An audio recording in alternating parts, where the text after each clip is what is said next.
36 जिल्हे, 36 बातम्या. News G9 Maharashtra. उत्तर तुमच्या प्रश्नांची.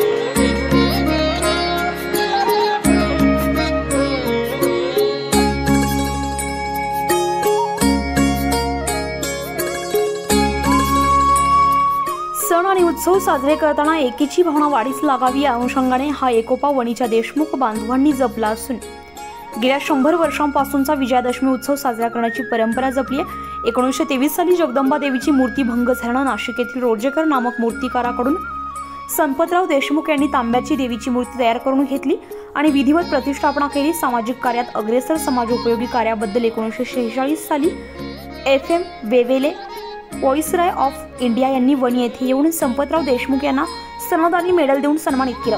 ती सनद आणि मेडल आजही देशमुख परिवाराने सांभाळले असून विजयादशमी उत्सव साजरा करताना या गतवैभव असलेल्या स्मृतींना उजाळा देत देशमुख बांधवांचा या उत्सवामध्ये आनंद द्विगुणित झालाय. गावाच्या सीमेवर रेड्याचे पूजन करून चंद्रभान या शस्त्राने एकाच वारात शिरच्छेद करत असत. त्याला पुरून आपट्याची पाने लुटून सीमोल्लंघन करण्यात येई.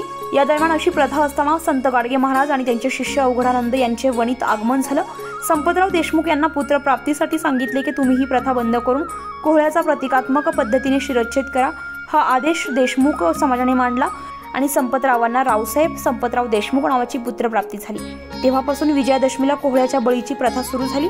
आजही संपूर्ण देशमुख समाज गावातील सर्व समाज बांधवांना एकत्रित करून विजयादशमी आनंदाने साजरी करून आणि परंपरेची जोपासना करत पालखी गावात मिरवण्यात आली आहे. गावातील सर्व समाज बांधवांना बरोबर घेऊन जगदंबा देवी मंदिरात पोहोचल्यानंतर सुवासिनींकडून देवीला ओवाळून पूजा करून देवीच्या पालखीची मिरवणूक काढण्यात आली आहे. या पालखी सोहळ्यात सर्व धर्म समभाव या संकल्पनेतून वणी आणि परिसरातील सर्व समाजातील बांधवांना सहभागी करून गोधडे शिंपी यांना मानाचे स्थान देऊन खंडेराव महाराजांची मूर्ती असलेली पालखीची मिरवणूक ही अशा दोन्ही मिरवणूक एकत्रित काढण्यात आल्या.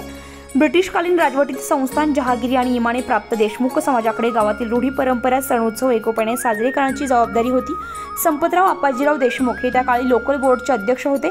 ब्रिटिश सरकारकडून त्यांना समारंभ आणि उत्सवाचे निमंत्रण मिळालेले म्हैसूर आणि पश्चिम बंगालमध्ये विजयादशमीपर्यंत रेड्याच्या बळी दिल्याची प्रथा त्यांनी पाहिली. बळी दिल्यानंतर सुख शांती सुरक्षितता रोगराई निर्मूलन धनधान्य वाढ होते अशी माहिती त्यांना देण्यात आल्याने त्यांनी 1923 साली ही प्रथा वणी येथे सुरू केली. त्यांच्या निवासस्थानापासून चांदीच्या देवीची मूर्ती सुशोभित पालखीत ठेवून वाजत गाजत समस्त देशमुख परिवाराकडून देशपांडे कुटुंब यांना मानाचे निमंत्रण देऊन रावसाहेब देशमुख यांच्या वाड्यातील सर्व सदस्यांनी एकत्र येऊन प्रथा ही कायम सुरू ठेवली आणि मिरवणुकीची शोभा वाढवली. या सीमोल्लंघनाची प्रथा ही प्रथमतः कोल्हापूर येथे होती. सध्या नाशिक जिल्ह्यात असलेल्या दिंडोरी तालुक्यातील कसबे वणी या गावात देशमुख कुटुंबियांकडून ही प्रथा नियमितपणे सुरू असून दसऱ्याच्या दिवशी भव्य अशी चांदीच्या देवीची आणि खंडेराव महाराज यांची मिरवणूक काढण्यात आली आहे. यावेळी जुन्या बस स्टँडच्या पाठीमागे असलेल्या मार्केटमध्ये आपट्याचे झाडे लावून त्यांची विधिवत पूजा करून कोहळे बळी देण्याचा मान संजय रावसाहेब देशमुख आणि बाळासाहेब बबेकर देशमुख वाड्यातील राजेंद्र रामचंद्र देशमुख यांना मिळाला असून यांच्या हस्ते कोहळ्याचा बळी देऊन त्या कोहळ्याला विधिवत खड्डा करून पूर्णात आले. यावेळी राजेंद्र रावसाहेब देशमुख, संजय रावसाहेब देशमुख, धनंजय रावसाहेब देशमुख, चंद्रवदन रावसाहेब देशमुख, विक्रांत राजेंद्र देशमुख, विश्वजित राजेंद्र देशमुख, अजिंक्य संजय देशमुख, आदित्य संजय देशमुख, ऋत्विक धनंजय देशमुख, राजेंद्र रामचंद्र देशमुख आणि समस्त देशमुख परिवार उपस्थित होता.